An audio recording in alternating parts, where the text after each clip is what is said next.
आज का ये हमारा वीडियो सिर्फ स्टूडेंट्स ही नहीं बल्कि स्टूडेंट्स के साथ साथ उनके पेरेंट्स और टीचर्स के लिए भी बहुत ही ज़्यादा इम्पॉर्टेंट वीडियो है। आज का ये वीडियो का हमारा टाइटल है NEP 2020, that is new education policy 2020।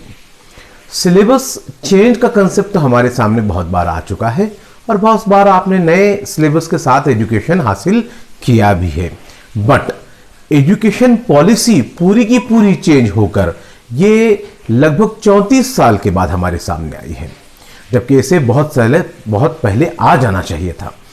इसलिए आ जाना चाहिए था क्योंकि 34 साल से एक ही जनरेशन तो नहीं चल रही है और हर बार जो न्यू जनरेशन होती है वो ज्यादा टैलेंटेड होती है प्रीवियस जनरेशन से। एंड्रॉइड मोबाइल का आप एग्जाम्पल ले सकते हैं कि मैक्सिमम टाइम ऐसा होता है कि जो ये ऐसे कोई भी टेक्निकल चीज़ें जो है या टेक्नोलॉजिकल चीज़ें जो है तो घर के छोटे बच्चे एंड्रॉइड जो है उनके पेरेंट्स को और जो है उनसे बड़ों को सिखाते हैं। क्यों? क्योंकि वो जल्दी अडॉप्ट करते हैं, ये टेक्नोलॉजी उनकी जनरेशन के हिसाब से है। तो न्यू एजुकेशन पॉलिसी का रिक्वायरमेंट तो बहुत सालों से था, बट देर आई दुरुस्त आई तो है और बहुत ही बेहतरीन ये पॉलिसी आई है। मैं शहराजुल हक रेज इंस्टीट्यूट ऑफ साइंस की तरफ से आपके फिजिक्स का टीचर, और आज हम बात करेंगे न्यू एजुकेशन पॉलिसी 2020 के बारे में। ठीक, आगे बढ़ते हैं। अब इस पॉलिसी में सबसे पहले हम कुछ इंपॉर्टेंट कंसेप्ट्स को यहां पर हम जानने की कोशिश करेंगे। पॉलिसी तो बहुत बड़ी है, ये 300 पेजेस की पॉलिसी है, 300 पेजेस, जिसमें से 66 पेजेस का सिर्फ इसका समरी है। बट हम इंपॉर्टेंट चीजें और हमारे जो रिक्वायरमेंट की है बेसिकली जो ज़रूरी है और इसे इजी लैंग्वेज में अंडरस्टैंड करने की कोशिश करेंगे।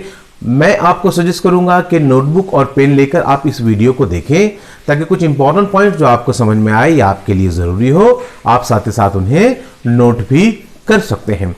आज के इस वीडियो में हम न्यू एजुकेशन पॉलिसी के बारे में क्या क्या देखेंगे। हम देखेंगे न्यू एजुकेशन पॉलिसी के बारे में 10+2 वर्सेस 5+3+3+4 स्कीम क्या है। इसी के साथ हम देखेंगे कि बिजनेस टैलेंट जैसे कि प्लम्बिंग, इलेक्ट्रीशियन, कारपेंटिंग और उसके बाद जो है इस टाइप के वेल्डर्स, इन टाइप के बिजनेस टैलेंट के लिए न्यू एजुकेशन पॉलिसी में क्या बहुत ही इंपॉर्टेंट चीजें आई हैं। हम देखेंगे कि 11th एंड 12th का जो स्ट्रीम सिलेक्शन जो था हमारा या फिर सब्जेक्ट का जो कंसेप्ट था वो अब न्यू एजुकेशन पॉलिसी में स्ट्रीम फ्रीडम और सब्जेक्ट फ्रीडम क्या बनकर आया है हमारे सामने। साथ ही साथ हम देखेंगे इसमें कि बैंक ऑफ क्रेडिट क्या है और मल्टी एंट्री एग्जिट क्या है। बैंक ऑफ क्रेडिट और मल्टी एंट्री एग्जिट हम इसमें देखेंगे। इसी के साथ हम देखेंगे कि एमफिल जो यहां पर पूरी तरीके से कैंसिल किया गया है वो क्यों कैंसिल किया गया है, और साथ ही साथ बहुत सारी इंपॉर्टेंट चीज़ें कि ये जो है स्टूडेंट्स के लिए इसमें क्या इंपॉर्टेंट चीज़ें हैं, पेरेंट्स को इसमें क्या ध्यान रखना है, क्या बहुत ज़्यादा ज़रूरी चीज़ें पेरेंट्स को इंफॉर्मेशन लेना ज़रूरी है, टीचर्स के लिए क्या इंपॉर्टेंट इंस्ट्रक्शंस है यहाँ पर, इसके बारे में भी हम देखेंगे। और साथ ही साथ देखेंगे हम कि ये इंप्लीमेंट कब से होगा और कौन से स्टैंडर्ड के स्टूडेंट्स को कब से इसके बारे में सोचना या उसमें इन्वॉल्व होना पड़ेगा। ठीक है, सबसे पहले बात करते हैं हम 10+2 वर्सेस 5+3+3+4 की स्कीम।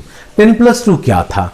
10+2 में कुछ इस तरह से था कि फर्स्ट स्टैंडर्ड से लेकर, अगर हम गवर्नमेंट स्कूल्स की बात करेंगे तो फर्स्ट स्टैंडर्ड से गवर्नमेंट स्कूल का एजुकेशन स्टार्ट होता है। फर्स्ट स्टैंडर्ड से लेकर 10th स्टैंडर्ड तक एक ही मोड का एजुकेशन चलता आया है। अभी तक फर्स्ट से लेकर 10th तक एक ही मोड का एजुकेशन चलता आया है, और उसके बाद 11th एंड 12th ये जो 2 साल है इसमें हमारे पास कुछ वेरिएशंस मिलते हैं हमें, जैसे कि हम कोई स्ट्रीम सेलेक्ट करें, जैसे कि हम साइंस की तरफ जाए, आर्ट्स की तरफ जाए या फिर कॉमर्स की तरफ जाए, और जो कोई भी हम एक स्ट्रीम चुन लेते हैं फिर उसी के साथ हमको एजुकेट होना पड़ता है। तो ये 10+2 का स्कीम ये था कि 10 साल लगातार एक ही तरीके का एजुकेशन ले और उसके बाद फिर 11th एंड 12th में एक पर्टिकुलर स्ट्रीम सेलेक्ट करे, सब्जेक्ट सेलेक्ट करें और उसी के साथ चलें। बट इसे काफ़ी हद तक मॉडिफाई किया गया है और बहुत ही अच्छे से मॉडिफाई किया गया है। अगर इसका इम्प्लीमेंटेशन सही तरीके से होता है, मैं एक्सपेक्ट करूंगा कि बहुत अच्छा एजुकेशन क्राइटेरिया रहेगा आने वाले जनरेशन्स के लिए। सबसे पहले हम देखेंगे 5+3+3+4 क्या है, यानी आपके इस 12 इयर्स के 10+2 यानी 12 साल के एजुकेशन को यहां पर 4 डिफरेंट स्टेजेस में डिस्ट्रीब्यूट किया गया है। पहला 5 साल का एक स्टेज है जिसे फंडामेंटल स्टेज कहा जाएगा।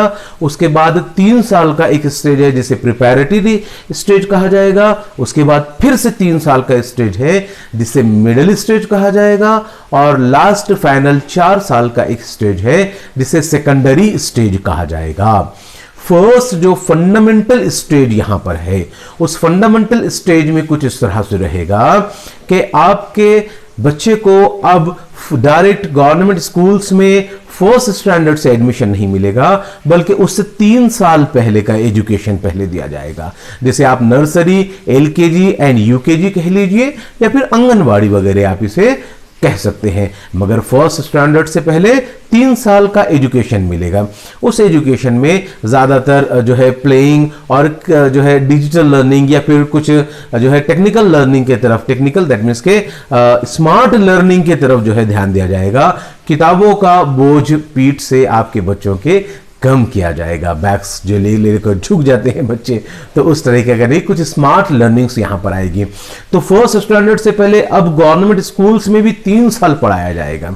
3 साल ये रहेगा और प्लस 2 साल रहेगा first standard and second standard. इस तरह से ये पहले के 3 साल के लिए 3 से 6 साल की एज रहेगी बच्चे की और 6 से 8 साल में फिर फर्स्ट एंड सेकंड स्टैंडर्ड उसका कंप्लीट होगा। इन 5 सालों का मोटिव क्या है, इन 5 सालों में क्या कुछ सिखाया जाएगा बच्चे को और क्या कुछ उसे आ जाना चाहिए, तो इन 5 सालों में सबसे ज्यादा ध्यान दिया जाएगा लैंग्वेज पर और यहां पर मदर टंग या लोकल लैंग्वेज का ज्यादा इंपैक्ट रहेगा, उसमें एजुकेट करवाने की कोशिश की जाएगी। इसके कुछ साइंटिफिकली रीजंस भी है जो एजुकेशन जो है पॉलिसी में नहीं है, मैं आपको सिर्फ बतला रहा हूं गाइडेंस के लिए।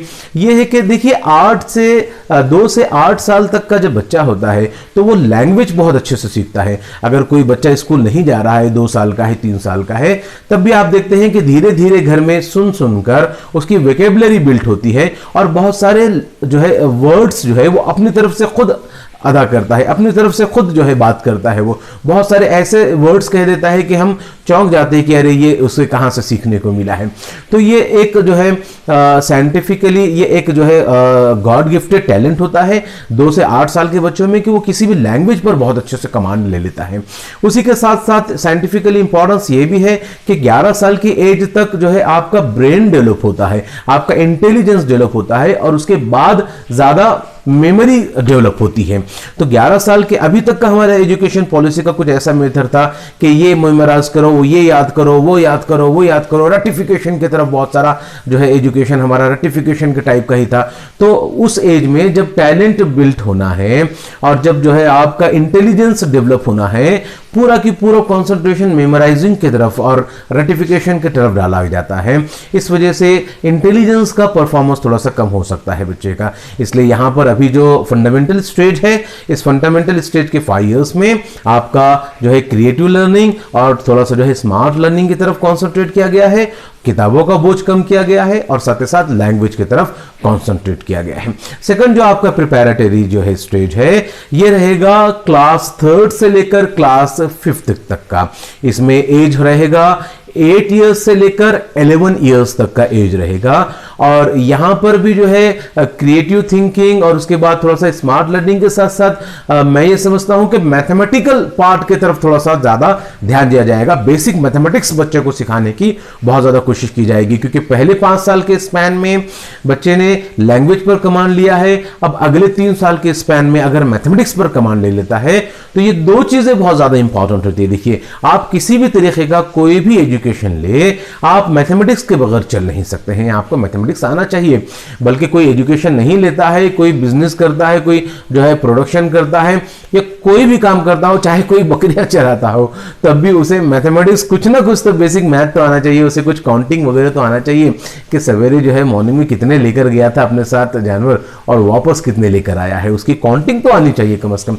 तो बेसिक मैथ्स की तरफ बहुत ज़्यादा कॉन्सेंट्रेट किया जाएगा इस प्रिपरेटरी स्टेज में। ये आपका जो है 3 साल का स्टेज रहेगा। अब लैंग्वेज और उसके साथ साथ मैथमेटिक्स, बेसिक मैथमेटिक्स के बाद जो आपका 3rd स्टेज आएगा, जिसे हम मिडिल स्टेज कहते हैं, ये क्लास 6th से लेकर क्लास 8th तक आएगा। क्लास 6th से लेकर क्लास 8th तक रहेगा। और ये क्लास 6 से लेकर क्लास 8th तक का जो रहेगा, इसमें एज ड्यूरेशन, एज रहेगा 11 साल से लेकर लगभग जो है आपके 14 साल तक के बच्चे उसके अंदर रहेंगे। 11 से लेकर 14 साल तक के बच्चे रहेंगे। अब यहां पर बहुत बड़ा रिवॉल्यूशन आया है, बहुत बड़ा रिवॉल्यूशन आया है। अक्सर अभी तक हमारे जहनों में ये था, मैक्सिमम लोगों के, मैक्सिमम पीपल के जहन में ये था कि अगर किसी को डॉक्टर बनाना हो, इंजीनियर बनाना हो, या फिर कोई चार्टर्ड अकाउंटेंट बनाना हो, या फिर कोई टीचर लेक्चरर बनाना हो, तो उनको एजुकेट किया जाए, उनको पढ़ाया जाए, उनको एजुकेशन दिया जाए।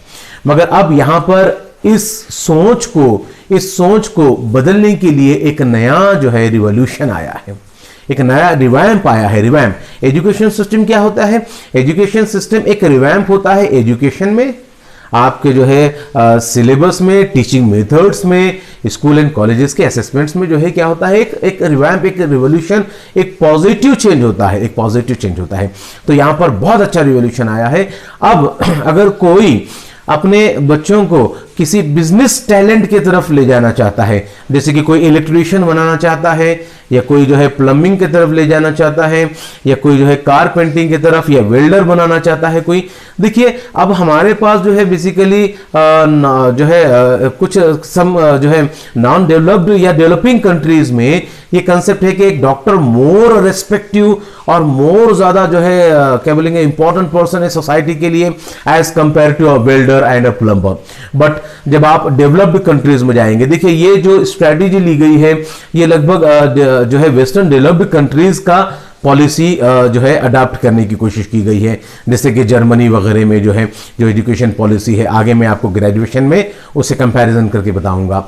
तो वहां पर जो है एक वेल्डर में, एक प्लम्बर में और एक डॉक्टर में और एक जो है क्या बोलेंगे एक जो है किसी और फील्ड के एक चार्टर्ड अकाउंटेंट में ऐसा कोई डिफरेंस नहीं है, उनके रेस्पेक्ट में कोई डिफरेंस नहीं आता है, क्योंकि वो भी अपना काम कर रहे हैं, ये भी अपना काम कर रहे हैं। बट जो परफेक्ट है, जो अच्छे तरीके से ईमानदारी और मेहनत से काम कर रहे हैं, उसका इंपॉर्टेंस होता है।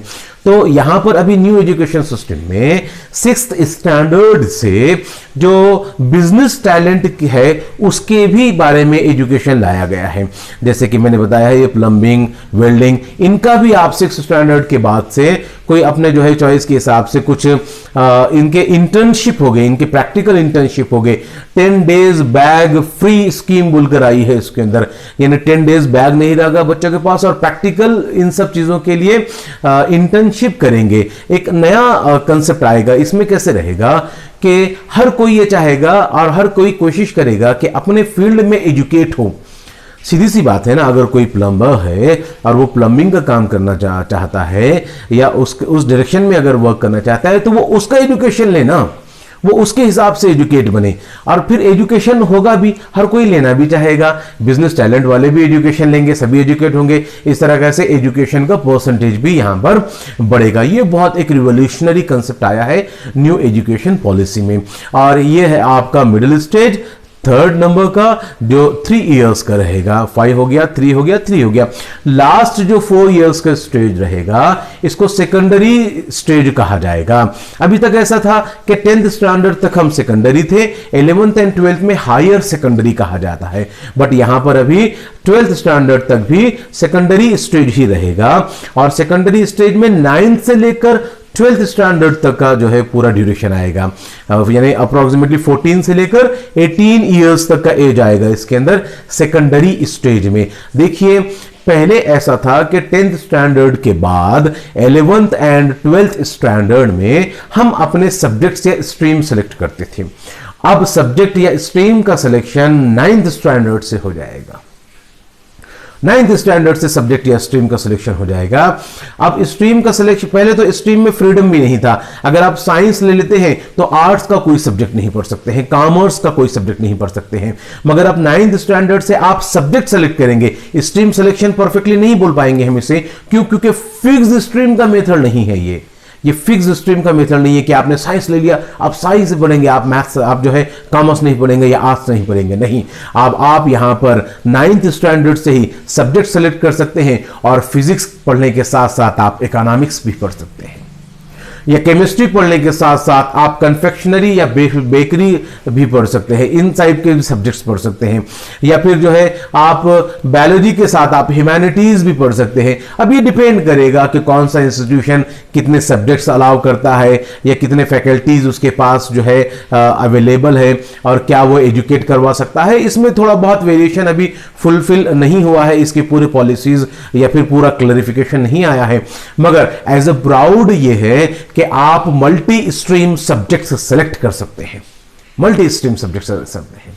कोई फिजिक्स पढ़ रहा है, केमिस्ट्री पढ़ रहा है, साथ में इकोनॉमिक्स पढ़ ले, साथ में सोशियोलॉजी पढ़ ले, इस टाइप के सब्जेक्ट्स भी हम यहां पर क्या कर सकते हैं, साथ ही साथ पढ़ सकते हैं। ये भी एक बहुत ही बड़ा रिवॉल्यूशन आया है इस जो है न्यू एजुकेशन स्ट्रीम में। अब इसी के साथ जो है क्या 10th एंड 12th स्टैंडर्ड के बोर्ड एग्जामिनेशंस हट जाएंगे? नहीं, बिल्कुल भी नहीं हटेंगे, बल्कि 10th एंड 12th के बोर्ड एग्जामिनेशंस जो साल में सिर्फ एक ही बार हुआ करते थे, अब वैसा नहीं रहेगा। अब इसमें सेमेस्टर पैटर्न आ जाएगा। इनफैक्ट 9th से लेकर 12th तक का ये जो आपका सेकेंडरी स्टेज है, इस पूरे की पूरे सेकेंडरी स्टेज में सेमेस्टर पैटर्न आ जाएगा, यानी हर साल में 2 बार एग्जामिनेशन होंगे और उन दोनों का कंबाइंड रिजल्ट आपके सामने आएगा। यानी अब ऐसा भी नहीं कर सकते हैं स्टूडेंट्स कि सिर्फ फाइनल एग्जामिनेशन से पहले पढ़ाई कर रहे हैं, क्योंकि उसमें कैसा हो जाता है, उसमें सिर्फ आप एग्जामिनेशन ओरिएंटेड पढ़ते हैं, आप पास हो जाते हैं, आप मार्क्स ले लेते हैं, मगर आप एजुकेट नहीं होते हैं। तो कोशिश ये की जा रही है कि यहां पर एजुकेट हो, हर स्टूडेंट एजुकेट हो, यहां पर हर स्टूडेंट अच्छे तरीके से समझे कि उसने क्या पढ़ा है और कौन कौन से सब्जेक्ट उसके जो है साथ गुजरे हैं।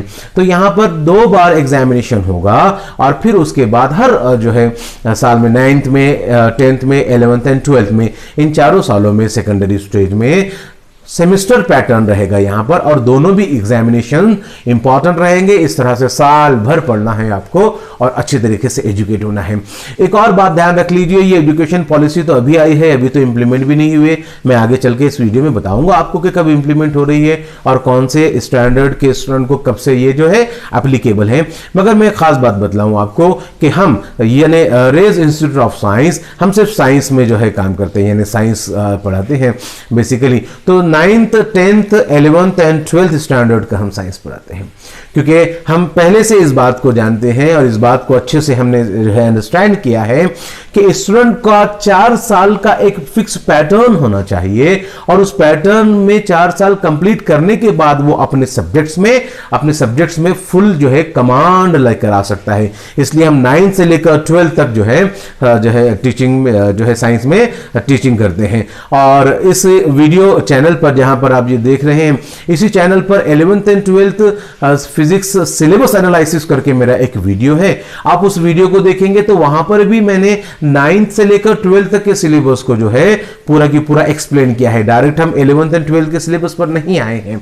तो इस हिसाब से, और जैसे कि ऑनलाइन हमारे जो है वीडियो लेक्चर्स वगैरह चालू है, तो इस चैनल के माध्यम से आप हमसे जो है कांटेक्ट भी कर सकते हैं। अगर आप 9th, 10th, 11th या 12th किसी भी स्टैंडर्ड में हो, नीट या JEE किसी भी जो है एग्जामिनेशन का आप प्रिपरेशन कर रहे हो।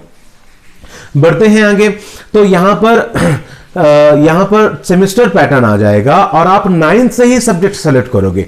अब आपने फिजिक्स सेलेक्ट कर दिया, आपने जो है फॉर एग्जांपल इकोनॉमिक्स सेलेक्ट कर दिया है, तो वो 9th से ही चलता रहेगा आपका। खास बात एक और यहां पर है कि किसी सब्जेक्ट में आगे चलकर आपको ये फील हो जाए कि यार ये सब्जेक्ट पर मेरा उतना कमांड नहीं है या उतना ज्यादा इंटरेस्ट नहीं है, मैं जो है इसमें क्या करता हूं, इतने हाई लेवल का इसका एग्जामिनेशन देने की जरूरत नहीं है। तो जैसे कि फॉर एग्जाम्पल मैथमेटिक्स अगर किसी को डिफिकल्ट जा रहा है, तो मैथमेटिक्स के डिफरेंट लेवल्स रहेंगे आपके पास। आपके पास मैथमेटिक्स के डिफरेंट लेवल्स रहेंगे, high level mathematics, low level mathematics. आप हाई से लो आकर भी सेलेक्ट कर सकते हैं, या फिर बाद में आपको लगा कि यार मैथमेटिक्स में बहुत अच्छा कमांड आ गया, आप हाई लेवल के मैथमेटिक्स का भी एग्जामिनेशन दे सकते हैं। और आपके रिजल्ट पर आपने जो एग्जामिनेशन दिया है, जो लेवल का दिया है, वो लेवल का रिजल्ट आपका रिजल्ट आएगा। साथ ही साथ जो है आप एग्जामिनेशन की लैंग्वेज कभी भी सेलेक्ट कर सकते हैं। अब इसके भी कुछ नॉर्म्स होंगे कि उसका कोई पर्टिकुलर जो है क्या बोलेंगे, कुछ रूल्स होंगे, उन रूल्स को फॉलो करना है, उसका तो अभी क्लियरिफिकेशन नहीं है।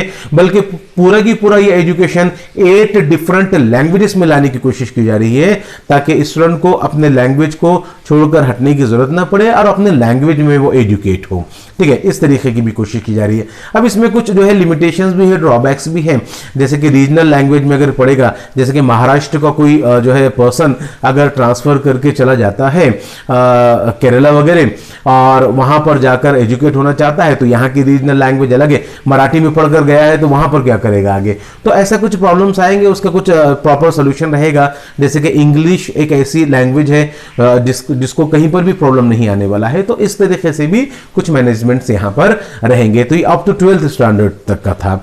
उसके बाद 11th एंड 12th स्टैंडर्ड के बाद जब ग्रेजुएशन के अंदर जाएंगे, तो यहां पर ग्रेजुएशन में दो चीजें बहुत ही इंपॉर्टेंट यहां पर आई है। एक मल्टी एंट्री एग्जिट कंसेप्ट आया है और एक बैंक ऑफ क्रेडिट कंसेप्ट आया है। मल्टी एंट्री एग्जिट ये रहेगा कि अगर कि फॉर एग्जांपल पहले ऐसा होता था कि किसी एक ग्रेजुएशन को जो है किसी ने ज्वाइन किया है और वो कंटिन्यू कर रहा है। जैसे कि एक स्टूडेंट है और उसने एक बीटेक ज्वाइन किया है और वो बीटेक कर रहा है, 2 साल के बाद वो बीटेक छोड़ देता है और वो बीबीए पर आ जाता है, बैचलर ऑफ बिजनेस एडमिनिस्ट्रेशन पर आ जाता है, तो ये 2 साल क्या हो गए, उसके लॉस हो गए, है ना। मगर अब यहां पर ऐसा नहीं है। यहां पर क्या रहेगा, बैंक ऑफ क्रेडिट रहेगा। अगर किसी स्टूडेंट ने कोई ग्रेजुएशन 1 ईयर कंप्लीट करके छोड़ा है तो उसको उसका एक सर्टिफिकेट मिलेगा। अगर 2 इयर्स कंप्लीट करके छोड़ा है तो उसका एक एडवांस डिप्लोमा मिलेगा। अगर 3 इयर्स कंप्लीट किया है तो उसको बैचलर का डिग्री मिलेगा। 4 इयर्स का अगर आपका ग्रेजुएशन था तो उसको जो है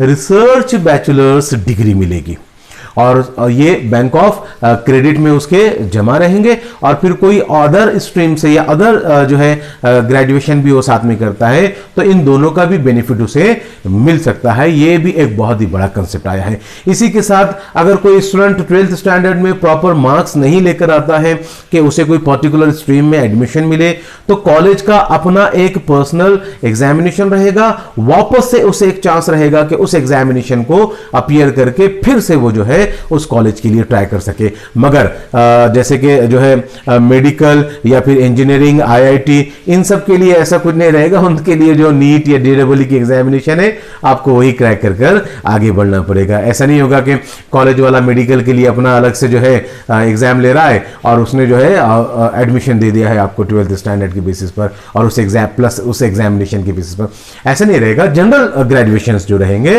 तो उन जनरल ग्रेजुएशन के क्राइटेरिया के लिए थोड़ा बहुत आपको जो है आगे भी मार्जिन मिलेगा। यानी कोशिश क्या चीज की जा रही है, आप देखिए इस पूरे मेथड से कोशिश क्या की जा रही है कि अगर बच्चे का पर्टिकुलरली साइंस या मैथमेटिक्स इधर ही पूरी तरीके से टैलेंट नहीं है और कोई पर्टिकुलर सब्जेक्ट्स की तरफ थोड़ा सा जो है, उसके अलावा उसका अगर बिजनेस टैलेंट है अगर, तो वो बिजनेस टैलेंट में एजुकेट होगा।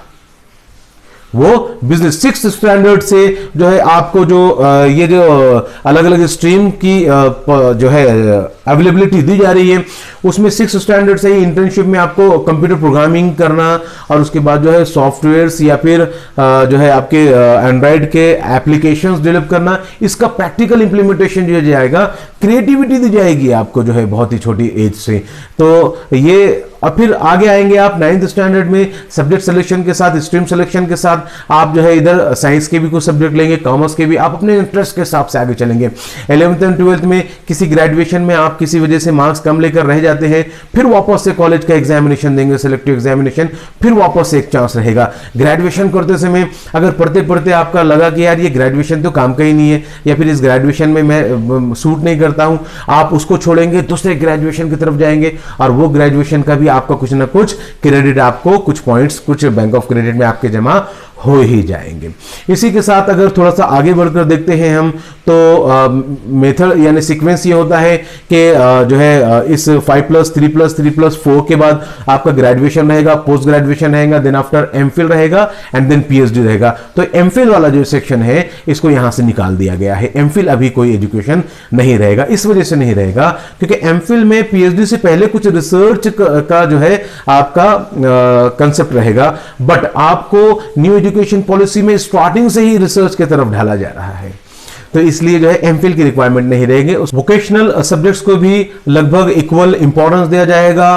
साथ ही साथ जो है फॉरेन यूनिवर्सिटीज भी आएंगे और वहां पर भी जो है एजुकेट वो भी आपको एजुकेट करेंगे। इस टाइप से बहुत सारे जो है इसके अंदर वेरिएशंस लाए गए हैं, बट सिर्फ इंपॉर्टेंस इस बात का है कि बहुत अच्छी तरीके से ये इंप्लीमेंट हो, क्योंकि जहां बहुत सारा अवेलेबिलिटी होती है वहां बहुत सारा कंफ्यूजन भी होता है। साथ ही साथ स्कूल्स और इंस्टीट्यूशंस पर भी ये डिपेंड करेगा कि वो कितनी चीजें आपको अलाउ कर सकते हैं, कितनी चीजें आपको परमिट कर सकते हैं, कितना कुछ वो मैनेज कर सकते हैं।